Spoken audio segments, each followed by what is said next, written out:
Dando, gloria a Dios. Amén. Pues Dios le bendiga. Seguimos con nuestro tema, la concupiscencia. La concupiscencia. Esta es la tercera parte de este tema que estamos tratando. Un tema interesantísimo. Siempre decimos que todos los temas bíblicos son interesantes. Sin embargo, hay temas bíblicos como que nos llaman más la atención que otros. Eso es inevitable y no es que nosotros hacemos diferencia, nosotros no hacemos diferencia de los textos, ni le damos más importancia y más valor a un texto que otro jamás, porque la palabra toda es la misma y tienen el mismo valor, la misma gloria, la misma unción, el mismo poder. Pero aún así, lo que digo es que hay temas y hay textos como que le llaman más la atención a uno que otros. Gloria al Señor. Y este es un tema hablando de lo que es la gloria a Dios, concupiscencia, que debería tratarse más en las iglesias, porque como nosotros los creyentes batallamos con la concupiscencia, algunos sabiéndolos y otros no sabiéndolo, unos reconociéndolo y otros no reconociéndolo. Y aquí en esta parte que yo digo, de que uno reconociéndolo y otro no reconociéndolo, aquí hay un gran problema. Porque cuando un cristiano se crea tan súper espiritual que diga que ya él tiene la carne sujeta, para mí es cuando la carne lo tiene más agarrado. Sí, cuando un cristiano usa esa expresión y diga, no, yo tengo la carne sujeta, yo tengo al diablo agarrado por los cuernos. Cuando un cristiano dice así, yo le tengo miedo y me le quito del lado. Porque la cosa es que la persona espiritual, mientras valga la redundancia, mientras más espiritual es, menos fantamoso, menos demostrador, ¿cómo se llama? Exhibidor es de lo que hace, de lo que puede hacer. Gloria al Señor. Así que por esto, gloria a Dios, este tema de la concupiscencia debe llamarnos a la atención y nosotros tratar de pelear más con esta concupiscencia que tenemos, que por culpa de Adán y Eva es que nosotros tenemos esa concupiscencia, porque allá en el huerto del Edén fue que se nos inyectó ese veneno de la concupiscencia, gloria al Señor. Así que yo le dije el jueves pasado yo estuve tratando dentro del tema de la concupiscencia, me concentré en un punto y era hablando de lo que nos produce a nosotros la concupiscencia, las cosas que nos produce la concupiscencia. Hoy yo voy a hablar el mismo tema de la concupiscencia porque es el que estamos dando, es obvio, pero yo quiero hablar acerca es cuando la concupiscencia a nosotros nos hace nosotros aún pecar. Quiero tratar de ver la mejor palabra y la mejor forma de yo decirle esto para no hablarle una cosa por la otra y para que también usted me pueda entender, que yo no le diga una cosa tan enredada que ni yo le entienda ni ustedes tampoco. Quiero que usted le entienda y yo también, gloria a Dios.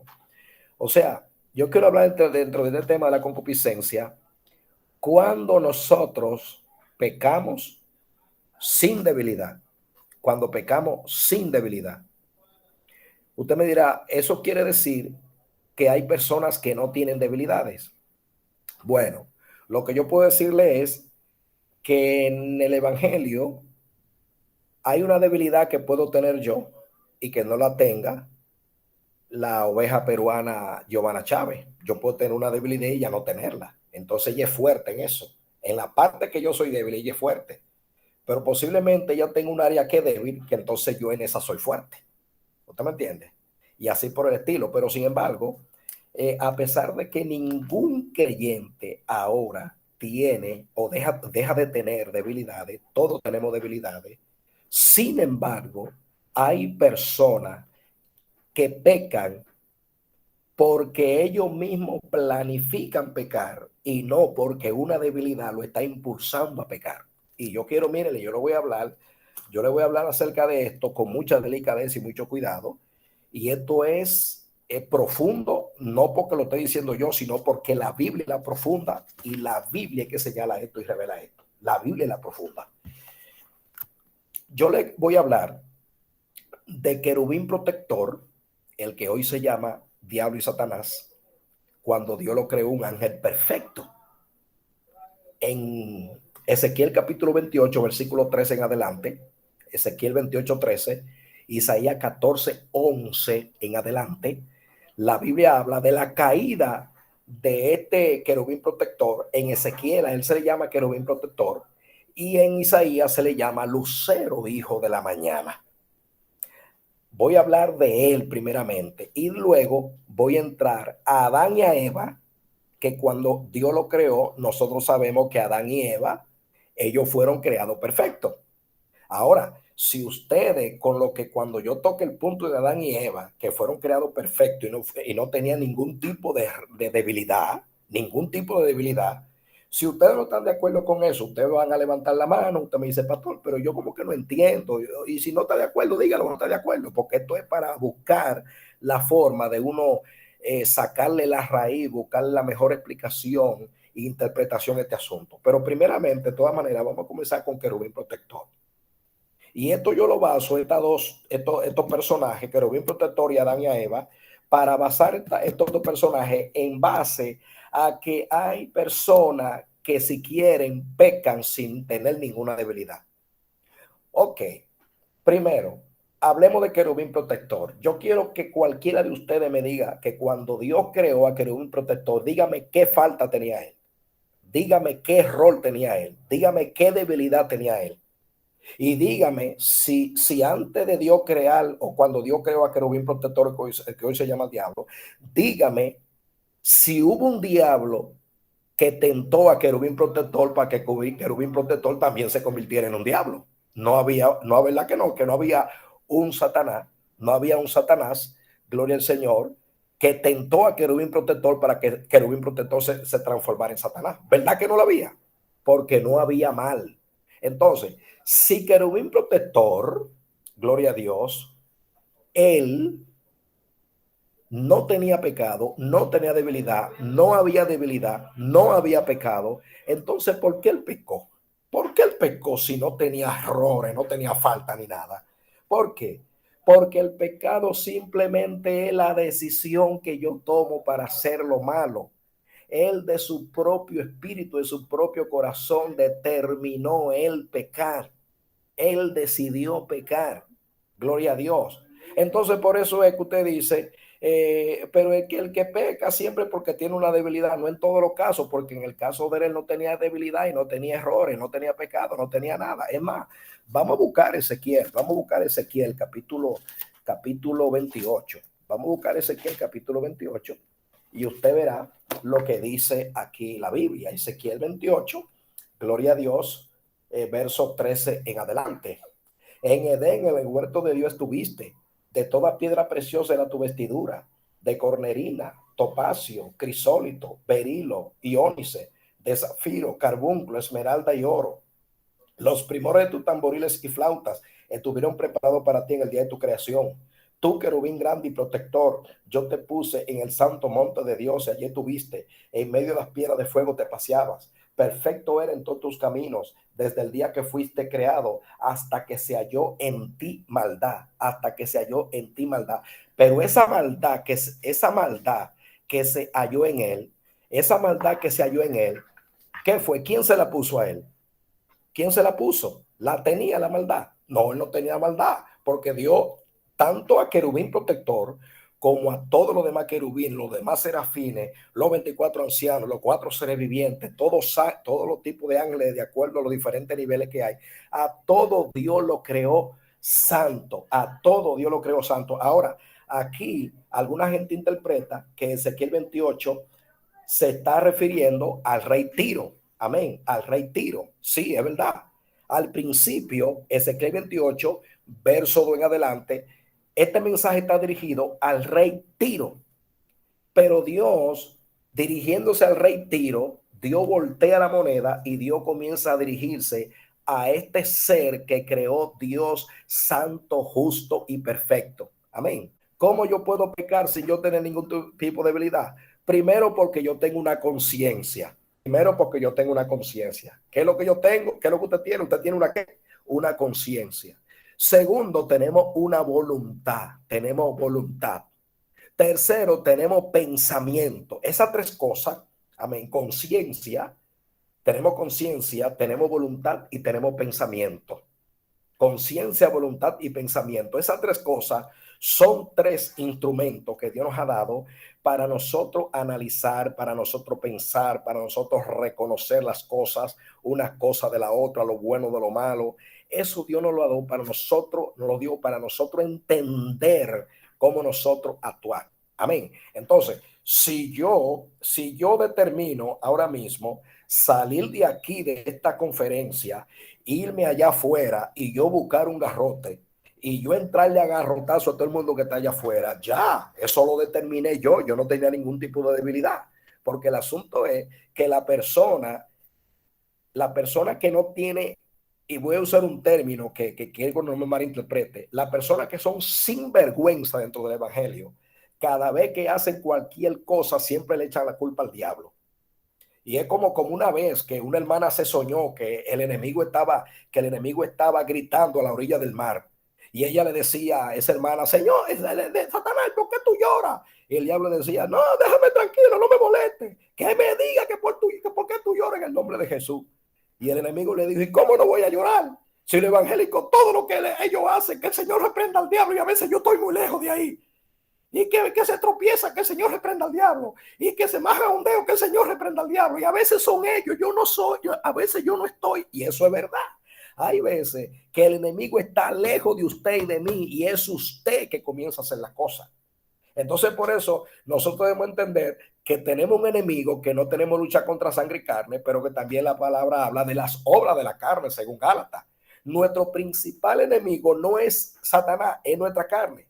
¿Por qué el enemigo nos gana la guerra muchas veces a nosotros? Porque en nosotros están las manifestaciones de la carne, que son adulterio, fornicación, inmundicia, lascivia, celo, pleito, ira, contienda, disensiones, borrachera, herejía. Todas esas cosas están en nuestra carne. Entonces, como tenemos esas debilidades, el diablo ataca por medio de una de ellas, pero sin embargo, hay veces que usted no tiene debilidad en una área y usted, si quiere, en su pensamiento, porque usted es una persona que tiene raciocinio, usted puede determinar de hacer lo que usted quiera, porque Dios le dio un pensamiento libre. Y eso fue lo que pasó con este querubín protector, que este querubín protector no tenía debilidad, pero yo le vuelvo y le suplico a cualquiera de ustedes, dígame dónde estaba la debilidad de Satanás cuando Dios lo creó santo. Dígame dónde estaba. ¿Cuál era la debilidad que él tenía? Ninguna. Como los mismos ángeles, la tercera parte de los ángeles que él engañó y se lo llevó, dígame, ¿qué debilidad tenían esa tercera parte de esos ángeles que él engañó? ¿Qué debilidad tenían? Ninguna. ¿Y por qué pecaron? Porque determinaron pecar.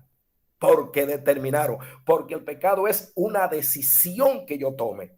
Inclusive cuando usted, gloria al Señor, está siendo atacado por una debilidad que usted haga, usted, aunque usted caiga porque el enemigo lo ataca por una debilidad que usted tenga, sin embargo, usted peca no más por la debilidad, es porque usted determina, porque cuando usted determina, claro, es porque usted está débil, que no ayuna, que no ora, y así el enemigo puede tomar más fuerza sobre usted para atacarlo concerniente a su debilidad. Pero aunque usted tenga la debilidad, usted cae cuando ya usted determina y dice, ay hombre, yo voy a pecar, yo voy a caer, y cae. Porque hay una conciencia. Dios hizo al hombre con conciencia. ¿Y qué más? Dios le hizo a los ángeles una conciencia. Los ángeles tienen conciencia. ¿Qué es lo que representa la conciencia en el hombre y los ángeles? La conciencia es simplemente lo que nos identifica en el nivel de conocimiento y entendimiento y voluntad y pensamiento que nos identifica a nosotros. Y todos tenemos eso. Amén. Todo pensamos, todo analizamos, todo conocemos lo que es lo bueno, lo que es lo malo. Entonces, por eso, los ángeles que pecaron no tenían debilidad y Luzbel o querubín protector no tenía debilidad. Entonces, ¿por qué pecaron? ¿Tenían debilidad? No. ¿Por qué pecaron? Porque determinaron pecar. Porque ahí en Ezequiel 28 dice, hasta que se halló en ti maldad. ¿Y cuál fue la maldad que se halló en él? Cuando decidió pecar sin tener debilidad. Yo estaba predicando en una iglesia, hablando de esto, el tema era pecando sin debilidad. No, el tema era, cuando peco, mi voluntad participa. Ese fue el tema. Cuando peco, mi voluntad participa. Y yo cuando preguntaba a los hermanos que dónde estaba la debilidad de querubín protector y de Adán y Eva, me dijeron, oh, ¿cómo que dónde estaba la debilidad de la maldad que él tenía? Digo, pero ¿cuál maldad? Si él fue creado santo. Si él fue creado santo, ¿dónde estaba la maldad? Entonces fue, ¿cuándo comenzó la maldad de él? Cuando él determinó pecar. Perdón, cuando él determinó fallar, cuando él determinó pecar. Amén. Gloria a Dios. El mismo caso de Adán y Eva, tocando ahora a Adán y Eva. Adán y Eva, les suplico a ustedes que me digan cuál era la debilidad de Adán y Eva. Dios no creó a Adán y Eva a su imagen y a su semejanza. Tenían una facultad tan especial que vivían en la misma gloria y la misma presencia de Dios. Amén. Entonces ninguno de ellos tenían debilidad. Vamos a darle entonces una oportunidad al sobrino Vladimir que levantó la mano y cualquier otro que quiera dar opinión, argumento, cualquier cosa lo puede hacer después de él. Amén. Amén. Muchas gracias, pastor. Muchas gracias. Yo Amén. quería, cuando usted empezó a hablar del querubín grande protector, quería citarle esa última parte donde dice Ezequiel que hasta que no fue hallada en él maldad.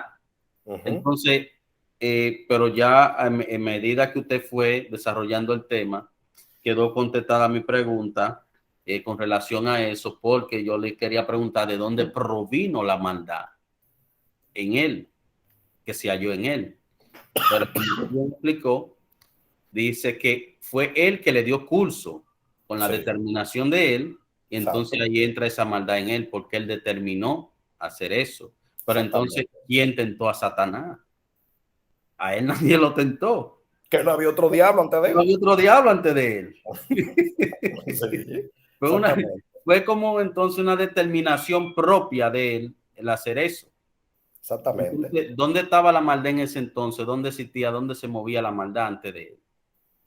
No había maldad. No había maldad. Es que no había ningún tipo de maldad, porque es que la maldad, por eso es que la Biblia dice que Satanás es padre de mentira, y cuando habla de los suyos habla, o sea, cuando Satanás habla de lo de él, de lo que habita en él, de lo que él es. Pero antes del pecar no había ningún tipo de maldad, no había maldad. La Biblia dice que todo lo bueno, todo lo justo, todo lo amable desciende del Padre de las luces, que es Dios. Entonces él fue el formador y creador de la maldad. Hay una persona que tiene una teología que para mí son barata y pobre, que dicen que Dios creó la maldad. Porque como ellos citan que en Amós dice que qué mal hay en la ciudad, el cual Jehová no haya enviado. Y cuando dice Ezequiel 40, Isaías 45, que dice que Jehová crea la paz y crea la adversidad, ellos se agarran de esos dos textos diciendo que Dios fue el que creó el mal. Y dicen ellos que si Dios no creó el mal, dicen ellos que entonces Dios no puede ser soberano porque Dios es que lo hace todo. Pero no es así. La Biblia dice que Dios, sus atributos son la verdad, la justicia, la equidad. Y el trono de Dios está fundado en la justicia, en la equidad y en la verdad. En eso es que está edificado el trono de Dios. Entonces no puede ser que Dios crea la maldad para que entonces Dios creando la maldad, el hombre caiga en la maldad, entonces Dios condenará al hombre por la maldad que Dios creó. Por eso se sale del entendimiento. Entonces yo no creo que Dios jamás en la vida sea un Dios creador de la maldad. Ahora, cuando dice Amós que qué mal hay en la ciudad al cual Jehová no haya enviado, se refiere a juicio, se refiere a castigo, a cosas así, pero no en realidad a lo que es el pecado. Amén, gloria al Señor. A veces soy de Perú. Conozco a Pastor Miguel ya hace muchos años.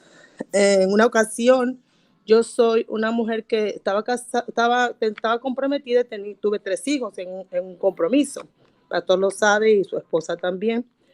En el tiempo ese, tengo un problema con él muy grande por infidelidad, y el Señor me dio la palabra que me tenía que separar de él. Para mí fue imposible, porque yo decía, ¿cómo yo me voy a separar de un hombre que yo tengo ya un hogar? Ya el Señor me dio una casa, tenía una compañía de trabajo, yo estaba realizada. Pero el Señor siempre me motivaba que yo siguiera, ¿verdad? Entonces, este hombre me engaña, pues el Señor me da una palabra que yo me separe. Y yo dije, ¿cómo va a ser? Que después que Dios me da todo, me dice que yo me separe. Es algo ilógico. Es vergonzoso delante de la gente. Porque si tú estás siendo cristiano, estás haciendo la cosa delante de Dios bien y te da todo, ¿cómo tú vas a decir en un momento que ya te tienes que separar de la persona? Es algo que tú dices, pero ¿qué es esto, Dios? Tú me das todo y después me dices que yo me tengo que separar de ese hombre. Algo que tú dices, eso no puede ser. En el momento, uno como mujer se desespera. Uno dice, no, ¿qué está pasando? ¿Qué Dios yo estoy sirviendo? ¿Qué cosa yo estoy haciendo mal? Tú no puedes lograr en tus sentimientos como mujer saber que algo así, tú estás pensando en tu mente y dices, pero ¿cómo va a ser si yo estoy sirviendo a Dios, estoy buscando de Dios y de pronto llega un boom, sepárate, ya no puedes estar con ese hombre? Bueno. Está confusa, ¿verdad? Uno está confuso. Pero bueno, el Señor, el tiempo que yo me separo, me dice, tú tienes que servirme más. Y yo, ¿cómo voy a servir a Dios así, con ese dolor que yo tengo? ¿Cómo yo te voy a servir? Tú estás herida. Tú no puedes decir, yo quiero seguir adelante. Pero el Señor me da una orden que yo siga. Perdón. En ese tiempo, el Señor me da una palabra que ese tiempo me iba a estar más que nunca. Gracias a Dios, en ese tiempo yo conozco a Pastor Miguel. Y empezamos a hacer viajes para aquí y para allá. Y empezamos a meternos más en las cosas de Dios. Y empezaba yo a visitar Carolina del Norte. Después él vino para New York. Estuvimos por muchos lugares, por Brooklyn, Long Island. Estuvimos en muchos sitios. Sí. Yo estaba empapada del evangelio y empecé yo por ahí. Estuve como un tiempo sola, como unos 8 años. En esos 8 años yo estuve sola, pues yo no quería que hombre se me acerque, porque una mujer que dice, no, ya yo tuve una relación, yo ya no quiero saber nada de hombre, que tú no quieres saber nada de nadie, solamente tú estás buscando que tus hijos estén bien y tú estar bien. Yo conozco a una pareja en la cual el Señor me dio la promesa que yo me iba a casar, que yo iba a tener un esposo. Pero uno dice, sí, el Señor dio una promesa, pero ¿cuándo será esa promesa, verdad? Y yo tengo una pareja, yo tengo mi esposo, yo estoy casada ya, para la gloria de Dios. El pastor Miguel me da una palabra, él estaba en Santo Domingo, yo estaba aquí, él ya no sabía de mí, estamos medio desconectados, él no sabe mi vida personal ni yo la de él. Todo fue así. Podemos comunicarnos y cosas, pero nunca le cuento mi vida personal, ni él a mí, cada uno por su lado. Un día, pastor, yo hablé con el pastor y el pastor me dice a mí, en una palabra, me dice, el Señor te va a dar tu esposo, el Señor te va a dar un hijo. Y yo me reí. Sí, me va a dar un hijo. Sí, yo dije. Porque en la naturaleza de uno quizás anhela cosas, pero muchas veces uno dentro de uno no las cree. Entonces el Señor me dijo que pasó como 8 años después de eso, ha pasado 7 años más, después de 15 años yo me casé, yo tengo un niño. Pero cuando yo salgo embarazada, yo tengo ahora 48 años. Cuando yo salgo embarazada, yo tenía 46 años. Yo dije, ¿cómo va a ser que una mujer ya de la edad mía, que ya está vieja, va a tener un hijo? Cuando yo me voy a chequear al médico, el médico me dice a mí, tú tienes que abortarlo porque el niño va a salir vegetal. Entonces yo digo, wow, ¿y ahora qué yo hago? Pero yo me acordé de la promesa. Yo me acordé que el Señor me había hablado. Yo dije, pero el pastor Miguel me habló un día, el Señor lo usó y el Señor me trajo en mente la promesa que yo estaba esperando. Eso pasó 15 años casi para que pase. Porque eso tú lo puedes decir, pero para que pasen los años y tú lo cuentes, que tú tienes que vivirlo. Cuando el Señor me da a mí ese bebé y yo digo, el médico dice, tiene que abortarlo. Y eso era un azote conmigo que tenía que abortarlo. Un día a mi esposo me dice, el Señor me dio una palabra. Yo me reí porque mi esposo no es tan metido con Dios para que Dios le dé una palabra. Y yo me reí y le digo a mi esposo, el Señor dijo que lo que él hizo no hay que deshacerlo. Lo que Jehová crea no se desecha. Y yo me cogí de esa promesa. Ese día yo me fui a chequear y el médico me dijo a mí que yo tenía que abortar el niño. Amén. Entonces yo dije, no, yo no lo voy a abortar. Hicieron una mesa de médicos y me dijeron que era el porcentaje que el niño iba a nacer con vegetal y que el niño no iba a tener, que iba a comer por el ombligo y una serie de cosas. Pero yo estoy diciéndole al Señor, tú me dijiste una promesa, El Señor me dio una palabra que me dijo, ese niño te va a frenar. Pero no es que el niño me va a frenar en que yo sea una mujer debilitada que no voy a hacer nada, sino que ese niño me frenaba porque yo era una mujer que trabajaba muchísimo. Yo viajaba para muchos lugares para traer el pan a mi casa. Porque tú sabes que la vida aquí en este país es muy dura. Yo trabajaba de renta $2,900 mensuales. Entonces yo tenía que viajar a muchos sitios a trabajar Amén. de construcción. Amén. Para yo poder mantener mis hijos. Entonces el Señor me dijo, ese niño te va a frenar. Cuando yo digo, ese niño me va a frenar, yo, pero ¿cómo va a ser? Si dice que es de bendición, ¿cómo me va a frenar? Cuando Amén. yo tengo el baby, el médico me dice, yo entré en preeclampsia, me puse bien mala. Y el Señor me habla en el medio de mi debilidad, en el medio del ¿cómo se dice? Del quebranto y de todas las cosas que me estaban pasando. Yo digo, ¿cómo yo voy a estar? Me dijeron que me iba a morir los médicos. Y yo dije, bueno, ellos pueden decir muchas cosas, pero yo no me siento, mi cuerpo no siente que va a morir. Ellos están diciendo que voy a morir, pero yo no voy a morir, porque yo no me sentía que voy a morir. Ellos estaban corriendo con la camilla, hacían muchas cosas. Yo dije, yo no me voy a morir. Yo me recuperé a los 3 días, yo llegué a casa. Cuando me iban a entregar el bebé, a mí me dijeron que yo tenía que mantenerme con el niño en la casa, porque el niño iba a estar enfermo y toda la cosa. Yo dije, Señor, ¿ahora yo qué hago? Ahora la cosa se puso más apretada, porque antes yo tenía todo, ahora no tengo nada, ni siquiera tengo un trabajo, no tengo salud y el niño está enfermo. ¿Qué yo voy a hacer?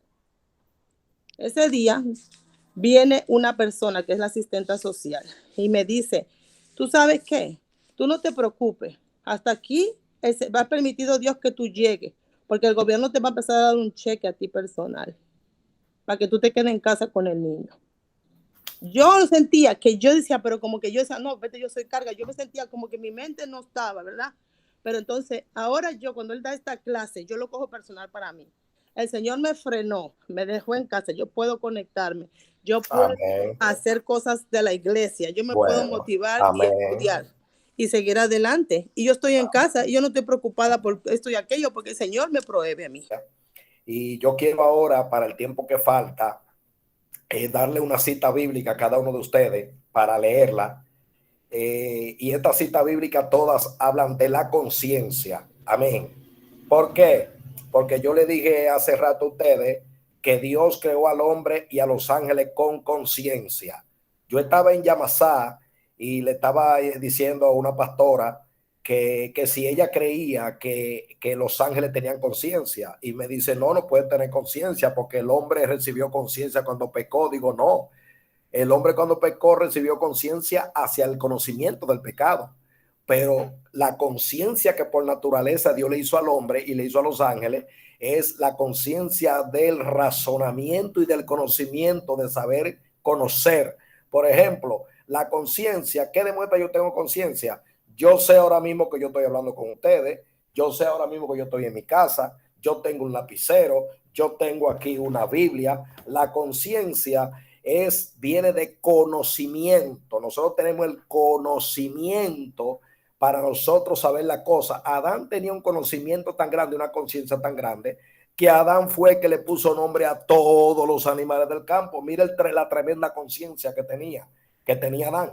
Entonces, no podemos confundir la conciencia o la dispensación de la conciencia que se basa cuando el hombre pecó, que conoció el pecado, y con la conciencia, que es el conocimiento que Dios nos dio por creación para tener razonamiento, tener voluntad y tener un carácter. Son cosas diferentes. Amén. La obra de la ley escrita en sus corazones, dando testimonio su conciencia y acusándoles o defendiéndoles sus razonamientos. O sea, que por medio de la conciencia nosotros podemos ser acusados o defendidos por nuestra propia conciencia. La conciencia, vuelvo y digo, la palabra conciencia viene de la palabra conocimiento y razonamiento. Entonces, todo aquel que tiene conciencia, cuando hace algo malo, la conciencia, ¿qué es lo que hace? Le reprende, ¿verdad que sí? Le reprende. Gloria al Señor. Entonces, en el caso de Eva y Adán, cuando ellos pecaron, sin ellos tener falta, ni pecado, ni debilidad, pero al pecar, ahí fue que se penetró el pecado en todos los hombres por medio de Adán y Eva.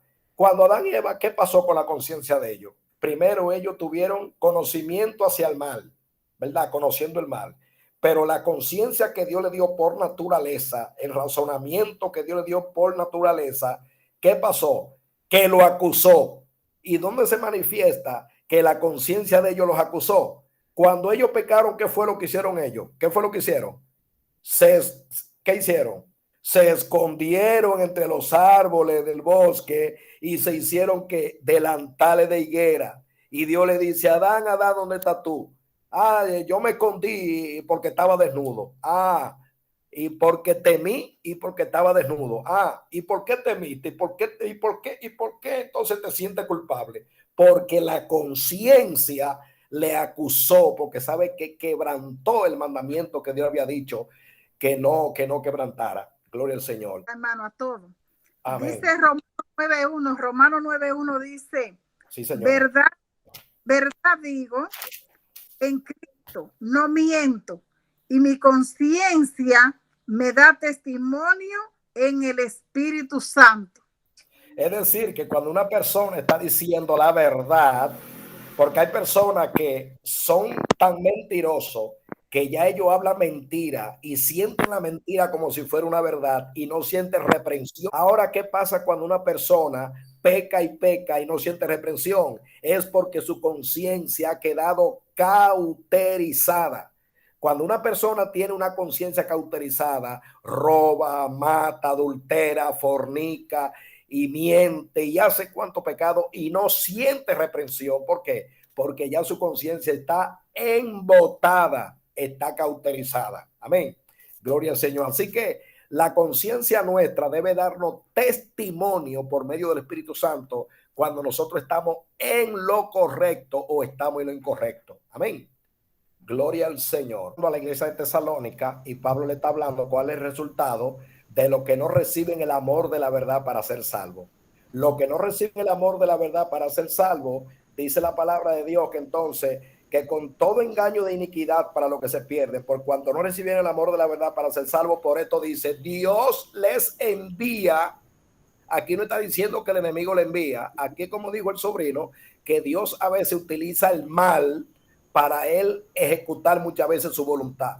Aquí dice claramente que por esto, por cuanto no obedecen el amor de la verdad para ser salvos, Dios le envía un poder engañoso para que crean a la mentira, a fin de que sean condenados todos los que no creyeron a la verdad, sino que se complacieron en la injusticia. Entonces, cuando una persona vive así, que no siente reprensión, que no oye el mensaje de Dios, que no respeta a Dios, que no respeta la palabra de Dios, que no respeta el mensaje y los mensajeros de Dios, es porque la conciencia se le ha cauterizado de tanto pecar y ha pecado tanto que ya la concupiscencia es la que le corre por los huesos y por las venas y no hay sentido ya humano para poder reconocer y despertar de ese letargo y de ese dormitar espiritual. Ya está cautivo, la conciencia la tiene cauterizada, y cuando una conciencia se cauteriza, eso quiere decir que ya Dios no puede tratar con una gente así. Cuando una gente tiene la conciencia libre, que tiene los oídos sensibles, que tiene los ojos sensibles, Dios trata con una gente así. Pero la conciencia cauterizada, ya cuando está cauterizada, eso dice la Biblia, que esas personas están condenadas por su propio juicio, está condenada esa persona. Es increíble. Bueno, o sea, ¿y esa persona qué va a pasar? ¿Se van a perder o qué? Claro, mi hermana, porque es una persona que tenga cauterizada la conciencia. Pero una pregunta, ¿y qué pasa si uno sigue orando por esa persona y usted sabe que esa persona cayó en esa condición y uno sigue orando por esa persona? ¿Puede llegar un momento que Dios lo toque? Bueno, déjeme decir una cosa. Lo primero es que lo que usted no quiera cambiar usted, la oración de otro no lo va a cambiar. Eso es lo primero. Estamos hablando de una persona, varona, que la conciencia la tiene cauterizada. No estamos hablando de una persona que tenga una debilidad. Hay dos tipos de personas en el evangelio. La persona terca, necia, y la persona que tienen debilidades, que fallan, pero que tienen el oído atento y son sumisos a escuchar cualquier amonestación. Cuando una persona tipo Saúl, tipo Caín, tipo Coré, tipo Datán, Abirán, On y esa gente, tipo de esa persona, cuando se corrompen por su propio juicio, es porque ellos deciden corromperse, porque ellos deciden pecar, que no le hacen caso a Dios. Entonces, cuando esa persona que dice aquí Tesalonicense, son personas que ya ellos no quisieron recibir el amor de la verdad para ser salvos. Y si una gente, por no recibir el amor de la verdad para ser salvo, ellos prefieren embarrarse en el sucio, blasfeman de Dios, se levantan contra la cosa de Dios, se levantan contra los mensajeros de Dios, Personas, si usted puede tomar, ¿usted sabe cuántos días de ayuno? 100 años de ayuno y no va a cambiar porque su conciencia está cauterizada. El que tiene la conciencia cauterizada, ya Dios lo deja y lo abandona. Le pongo el ejemplo de Saúl. Dígame, cuando Saúl pecó, dígame, ¿qué hizo Dios con Saúl? Lo desechó porque su conciencia estaba cauterizada. Amén. Entonces, ¿qué hizo Dios? ¿Qué hizo Dios con Judá? ¿Qué hizo Dios con Judá? Lo dejó, lo abandonó, su conciencia estaba cauterizada. Entonces, cuando ya una conciencia se cauteriza, varona, no hay para nadie. Y además hay una cosa, varona, usted y yo no podemos tener más amor que Dios. Es que Dios lo que quiere es que todo el mundo se salve. El asunto es que no todo el mundo quiere salvarse. ¿Usted me entiende? Que prediquen la palabra, que insten a tiempo y afuera de tiempo, redarguyen, reprendan y exhortan con toda paciencia y doctrina. Ajá. Entonces quiere decir que Pablo está diciendo a su hijo en la fe, Timoteo no porque se convirtió con Pablo, sino porque Pablo terminó de doctrinarlo, que predique la palabra, que inste a tiempo y fuera de tiempo, redarguye, reprende, exhorta con toda paciencia y doctrina. Es el mensaje que tenemos que dar, y cada uno de acuerdo a la conciencia como reciba, así Dios va a tratar con ellos. Para los puros, más para los corrompidos e incrédulos, nada le es puro, pues hasta su mente y su conciencia están corrompidas. Y yo quería decir, solamente un segundo, sí. Que cada quien tiene libre albedrío. Exacto. Y aunque uno ore, pero si la persona no desea lo más profundo y Dios no se le revela, pero cada quien tiene ese libre albedrío, o sea que tiene la decisión de seguir pecando o retroceder y hacer la voluntad de Dios. Amén. Mire, Giovanna, para esta parte que yo le expliqué ahorita a usted y después a todos los demás, esta parte de Tito 1:15 revela y confirma lo que he estado diciendo cuando a la persona se le corrompe la conciencia. Todas las cosas son puras para los puros, más para los corrompidos e incrédulos, nada le es puro, pues hasta su mente y su conciencia están corrompidas. Cuando una persona tiene la conciencia corrompida, usted puede hablarle con el lenguaje más puro y más sano y siempre tiene la mente malinterpretativa, todo lo confunde, no entiende nada sano, todo lo tergiversa. Entonces, ¿por qué? Porque la conciencia cuando está así, ya no hay nada que hacer. 1 Timoteo 3:9, gloria a Dios. Cuando guardamos el misterio de la fe con limpia conciencia, la concupiscencia que habita en nosotros, porque como le dije el jueves pasado, no es que uno lo ataca la concupiscencia y a otro no, es que todo lo que hemos nacido después de Adán y Eva, la concupiscencia habita en nosotros.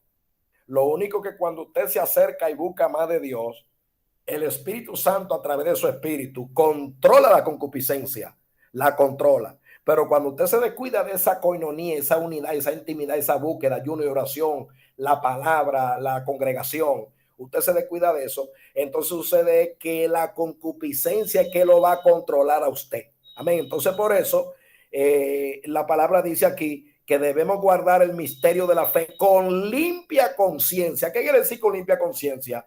Que nosotros tengamos pensamiento puro, pensamiento limpio, que nosotros nada de lo que hagamos sea de acuerdo a la concupiscencia, sino de acuerdo a la voluntad del Espíritu y de la palabra de Dios. Amén. Gloria al Señor.